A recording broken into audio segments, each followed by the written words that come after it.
नमस्कार, मैं हूं आशीष त्रिपाठी और यह है गुड मॉर्निंग जी। खबरों की शुरुआत करेंगे इस वक्त की सबसे अहम खबर से।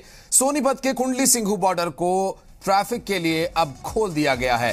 करीब 1 साल बाद नेशनल हाईवे 44 पर एक बार फिर से वाहन दौड़ने लगे हैं। हालांकि शुरुआत में सिर्फ छोटे वाहनों को हाईवे से गुजरने की अनुमति दी गई है और बड़े वाहनों को अभी भी वैकल्पिक मार्गों का इस्तेमाल करना होगा।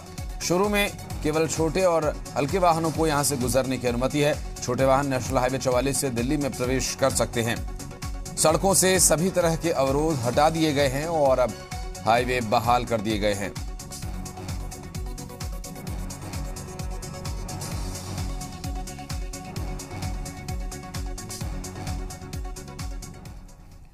बढ़ते आगे, आपको बता दें कि रोहतक जिले के भैणी सुरजन गांव में किसान नेता गुरनाम सिंह चडूनी का जोरदार स्वागत हुआ। ग्रामीणों ने उन्हें देसी घी से बने लड्डुओं से तौला और इस दौरान गुरनाम सिंह चडूनी ने कहा कि लड़ाई अभी बाकी है। चाहे पंचायत चुनाव हो या जिला परिषद के चुनाव, अच्छे लोगों को राजनीति में लेकर आए। खासकर उन्होंने किसान आंदोलन से जुड़े लोगों को राजनीति में आगे आने की अपील की। गुरनाम सिंह चडूनी ने कहा कि किसान आंदोलन में भैणी सुरजन गांव की अहम भूमिका रही है।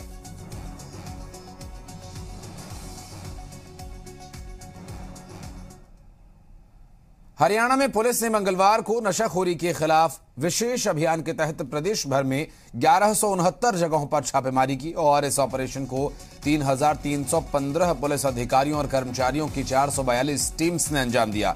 पुलिस ने एनडीपीएस एक्ट के तहत 98 एफआईआर दर्ज करते हुए 100 लोगों को गिरफ्तार किया है। हरियाणा के गृह मंत्री अनिल विज ने प्रेस कॉन्फ्रेंस करके इस पूरे मामले में जानकारी देते हुए बताया कि किस तरह से कार्रवाई की है और आगे क्या कुछ कार्रवाई की जानी है। 1169 जगहों पर छापे मारे गए हैं।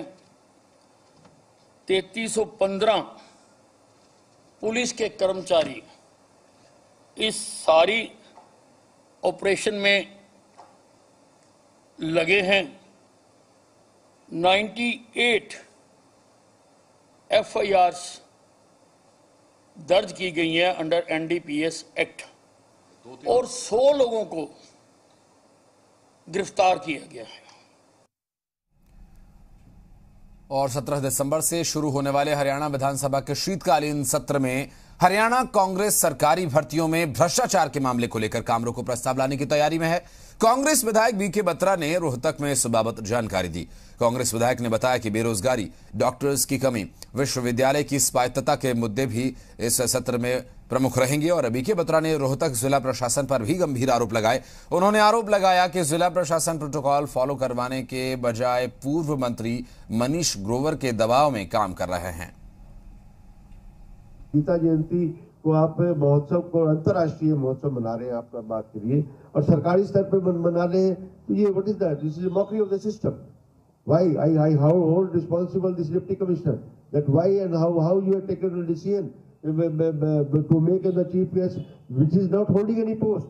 Had he been enjoying some constitutional post, कोई संवैधानिक पद उनके पास होता तो वो बात करते इस बात के लिए। इसलिए इस मामले के अंदर मैं आपके माध्यम से उनको ये करना चाहता हूँ कि ये मर्यादाओं, रूल्स, प्रोटोकॉल और नॉर्म्स के खिलाफ ये काम कर रहे हैं। कुरुक्षेत्र में केंद्रीय पर्यटन मंत्री जी कृष्ण रेड्डी और राज्यपाल बंडारू दत्तात्रेय ने अंतर्राष्ट्रीय गीता महोत्सव में शिरकत की, जहां उन्होंने कहा कि ये धरा भगवान श्री कृष्ण की गीता का संदेश दिए जाने वाली धरा है। उन्होंने कुरुक्षेत्र को अंतर्राष्ट्रीय पर्यटन स्थल के तौर पर विकसित किए जाने का भरोसा दिया। उन्होंने बताया कि देश के प्रधानमंत्री ने काशी विश्वनाथ कॉरिडोर देश के नाम समर्पित किया। इसी तरह कुरुक्षेत्र में कृष्ण सर्किट के तहत काफी काम किया जा चुका है और आगे काम किया जाना है ताकि कुरुक्षेत्र पूरे विश्व भर में एक अलग पहचान रख सके। और अंतर्राष्ट्रीय गीता महोत्सव में प्रदेश के 55,000 बच्चों ने ऑनलाइन गीता श्लोक का उच्चारण किया। पूरे कार्यक्रम को लेकर बीजेपी विधायक सुभाष सुधा ने जी मीडिया से खास बातचीत की। गीता महोत्सव आज भव्य रूप से समापन हुआ है और हरियाणा सरकार मनोहर कट्टर जी के नेतृत्व में अच्छे व्यवस्था किया है और ये समारोह जो आज देखने के बाद आने वाले दिन में दुनिया भर से ज़्यादा से ज़्यादा लोग इस देखने के लिए आना चाहिए। ये भव्य कार्यक्रम है।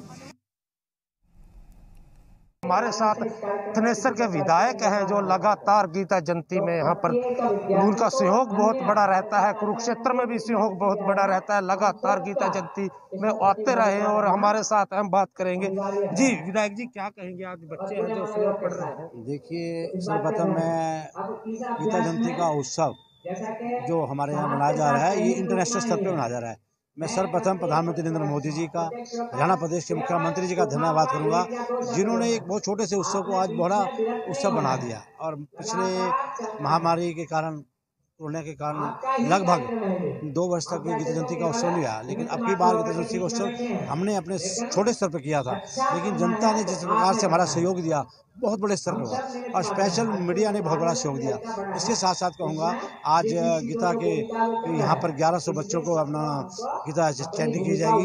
लगभग 55,000 बच्चा पूरे हरियाणा प्रदेश के अंदर गीता के आज श्लोकों की चैंटिंग करेगा, उनको पढ़ेगा। बहुत अच्छी एक हमने प्रयास किया, क्योंकि महामारी के कारण आज 1100 करीब 18,000 बच्चों के हमने पहले गीता के श्लोक का एक समय पर पहले कार्यक्रम किए हैं। तो मैं इसके लिए बहुत पैसा दूंगा। और मैं तो एक बात कहूँगा, पूरे देश की जनता से अनुरोध करूँगा कि इतना कहना ही कि कुरुक्षेत्र चलो, तो उससे ही बहुत बड़ा पुण्य मिलता है। अगर यहाँ आकर कोई स्नान कर लेता है, कोई दान कर लेता है, तो उससे बड़ा पुण्य का भागीदार नहीं बन सकता जितना पुण्य यहाँ पर मिलता है। क्षेत्र एक श्री कृष्ण भगवान की भूमि है। क्षेत्र से दर्शन कैद, जी मीडिया। हरियाणा के मुख्यमंत्री मनोहर लाल के प्रधान सचिव वी उमाशंकर के साथ हरियाणा सर्व कर्मचारी संघ की बैठक बेनतीजा रही। सर्व कर्मचारी संघ के प्रदेश अध्यक्ष सुभाष लांबा ने बताया कि सरकार के साथ किसी भी बात पर सहमति नहीं बनी है। अब सर्व कर्मचारी संघ बैठक करके सरकार के खिलाफ संघर्ष को तेज करेगा। अगले साल फरवरी में सर्व कर्मचारी संघ प्रदेश में हड़ताल करेगा। प्रदेश से 5,000 कर्मचारियों की जो छंटनी की गई है, उन्हें बहाल किए जाने की मांग की जा रही है। साथ ही हिमाचल और पंजाब सरकार की तर्ज पर नई पॉलिसी बनाकर कच्चे कर्मचारियों को पक्का करने और पुरानी पेंशन को बहाल करने की मांग है। व्यक्तिगत मांगों होने की वजह से फैसला सरकार को करना है, तो कोई कंक्रीट डिसीजन किसी भी नीतिगत मांग पर नहीं हुआ है। तो हमने मजबूती से पक्ष रख दिया है और उन्होंने सुन लिया है, लेकिन कोई कंक्रीट डिसीजन अभी उस तरीके से नहीं हुआ है। छोटी छोटी जो चीज़ें थी उनका, जैसे डीए की किस्त है, उसके लिए बोला है कि भाई हम उसका अनाउंसमेंट कर रहे हैं। और हरियाणा सरकार ने अस्थायी मान्यता प्राप्त स्कूल को एक्सटेंशन देने से इनकार किया, जिससे हरियाणा में 1,348 स्कूल्स को मान्यता नहीं मिल रही और लाखों छात्रों का भविष्य अधर में लटक गया। गुरुग्राम की भी अगर बात करें तो यहां भी करीब 95 स्कूल्स पर तलवार लटकी हुई है। हरियाणा शिक्षण संस्थान ने अपनी मांगों को लेकर डीसी को ज्ञापन सौंपकर कहा कि स्कूल मानकों को पूरा करने के लिए तैयार है, लेकिन सरकार को मदद करनी होगी। इस साल विदाउट नोटिस दिए अभी बोल रहे हैं कि हम आपको एक्सटेंशन नहीं देंगे, और इन सभी स्कूलों में गरीब बच्चे पढ़ते हैं जो कि कुल 400-500 रुपये फीस देते हैं। शिक्षा का प्रचार प्रसार कर रहे हैं और सरकार उनको एक्सटेंशन नहीं दे रही। उसी को एक्सटेंशन दिलाने के लिए हम डीसी साहब के माध्यम से सीएम साहब को विज्ञापन देने। हिमाचल विधानसभा शीतकालीन सत्र का आज आखिरी दिन है और सत्र के चौथे दिन लोकायुक्त संशोधन विधेयक 2021 चर्चा के बाद पारित कर दिया गया, जिस पर कांग्रेस विधायक आशा कुमारी ने संशोधन को नियमों के खिलाफ करार देते हुए संस्थान की गरिमा के खिलाफ बताया। आशा कुमारी ने कहा कि सरकार बनते ही इस संशोधन को निरस्त कर दिया जाएगा ताकि लोकायुक्त की गरिमा बनी रहे। वहीं माकपा विधायक राकेश सिंघा ने कहा कि सरकार जल्दबाजी और राजनीतिक मकसद से सदन में विधेयक ला रही है। उन्होंने कहा कि विश्वविद्यालय में अनुबंध और ठेके पर भर्ती सहन नहीं की जाएगी। इससे पहले विपक्ष ने सदन में पर्यटन की 4 संपत्तियां बेचने का आरोप लगाकर जमकर हंगामा किया और बाद में विपक्ष ने सदन से वॉकआउट भी किया। अब ये 4 साल से तो वैसे ही पोस्ट खाली पड़ी है और ये अभी लेकर के आए हैं अमेंडमेंट, या इन्होंने पास ही कर ली है ब्रूट मेजॉरिटी से। काला कानून है ये भी। और इनका कहना है कि जज ऑफ द हाई कोर्ट, तो ऐसा नहीं है कि पूरे हिंदुस्तान में इनको कोई रिटायर्ड चीफ जस्टिस या रिटायर्ड सुप्रीम कोर्ट के जजेस नहीं मिले। ये किसी चहेते को लगाना चाह रहे होंगे, मगर एक चहेते को लगाने के लिए इंस्टीट्यूशन की गरिमा को गिराना ये गलत है। जितने भी विधेयक सदन में लाए जा रहे हैं, मुझे ऐसा एहसास हो रहा है बहुत जल्दी में लाए जा रहे हैं, बगैर दिमाग को इस्तेमाल किए हुए लाए जा रहे हैं, जिसको एप्लीकेशन ऑफ माइंड कहा जाता है, और बहुत हरेडली लाए जा रहे हैं और इस दृष्टि से लाए जा रहे हैं जिससे कुछ छोटा मोटा राजनीतिक लाभ लेने के लिए लाए जा रहे हैं। ऐसा मुझे एहसास हो रहा है, हो सकता हूं मैं गलत हूं। Power grid corporation of India limited ने अपने CSR कोटे से कांगड़ा में कायाकल्प अस्पताल पालमपुर में टेस्ला MRI मशीन उपलब्ध करवाने के लिए एक समझौते पर हस्ताक्षर किए। लगभग 6 करोड़ रुपए की लागत से अत्याधुनिक MRI मशीन उपलब्ध होगी, जिससे लोगों को स्वास्थ्य के क्षेत्र में बेहतर सुविधाएं मिल पाएंगी। इस दौरान पूर्व मुख्यमंत्री शांता कुमार, विधानसभा अध्यक्ष विपिन सिंह परमार, स्वास्थ्य मंत्री डॉक्टर राजीव सैजल, खाद्य आपूर्ति मंत्री राजेंद्र गर्ग, पावर ग्रिड के निदेशक VK सिंह सहित अन्य वरिष्ठ अधिकारी मौजूद रहे। से आज यहाँ पर विशेष कार्यक्रम हुआ है और जैसे मैंने कहा हिमाचल में पहली बार, वैसे ही कल 11 बजे पालमपुर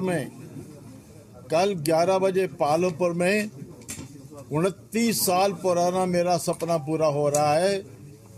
पालमपुर विवेकानंद हॉस्पिटल में हृदय रोग का उपचार, कार्डियोलॉजी डिपार्टमेंट, कैथ लैब, कल 11 बजे उसका उद्घाटन हो रहा है, प्रारंभ हो रही है। और हिमाचल प्रदेश के सिरमौर जिला मुख्यालय नाहन स्थित सिविल अस्पताल में स्त्री रोग विशेषज्ञ नहीं होने से महिलाएं परेशान हैं। सिर्फ स्त्री रोग विभाग की अगर बात करें तो एक ही डॉक्टर यहां पर है और जो आपातकालीन सेवाओं में व्यस्त रहते हैं। ऐसे में OPD की सेवाएं प्रभावित हो रही हैं। जिले के दूरदराज इलाकों से आने वाली गर्भवती महिलाओं को घंटों इंतजार करने के बावजूद बिना इलाज वापस लौटना पड़ता है। उस पर जिला मुख्यालय तक आने और यहां रहने का खर्चा जो है वो अलग से उन्हें करना पड़ता है। जिला अस्पताल में स्वीकृत 17 पदों में से 14 पद खाली पड़े हैं। अस्पताल में रोजाना गायनी विभाग में 100 से 150 महिलाएं अपने इलाज करवाने के लिए पहुंचती हैं। आजकल एक ही विशेषज्ञ ड्यूटी कर रहे हैं, जो इनके डॉक्टर अमोद, और उनके भी कैटरेक्ट सर्जरी हुई है, तो बीच में इमरजेंसी सर्विसेज देख रहे हैं। पर हमारी रूटीन OPD तो चल रही है। रूटीन डॉक्टर हमारे कैजुअलिटी मेडिकल ऑफिसर जो है वो वहाँ देख रहे हैं और छोटे प्रशिक्षणों के साथ की हेल्प से वो पूरा देख रहे हैं जो भी है। और कोई बहुत इमरजेंसी अगर होती है तो हम एक्सपर्ट इनको डॉक्टर अमोद की सेवाएं ले रहे हैं बीच में। और अब नजर डालेंगे अच्छी खबर पर। हमारे देश में कला और कला के कदरदानों की कोई कमी तो नहीं है। ग्रास आर्टिस्ट अभिषेक कुमार चौहान ने अंतर्राष्ट्रीय गीता महोत्सव के लिए घास की तीलियों से श्लोक लिखकर एक कलाकृति तैयार की है और इसे बनाने के लिए 112 घास की तीलियों का इस्तेमाल किया गया। इसे बनाने में 51 दिन का वक्त लगा। और इतना ही नहीं, अभिषेक आंखों पर पट्टी बांधकर भी कलाकृतियां बना लेते हैं। अभिषेक ने बताया कि ये कला उन्होंने अपने दादा से सीखी है। उन्होंने बताया कि वे आने वाले दिन में घास की तीलियों से ही पूरी गीता लिखने की तैयारी में हैं।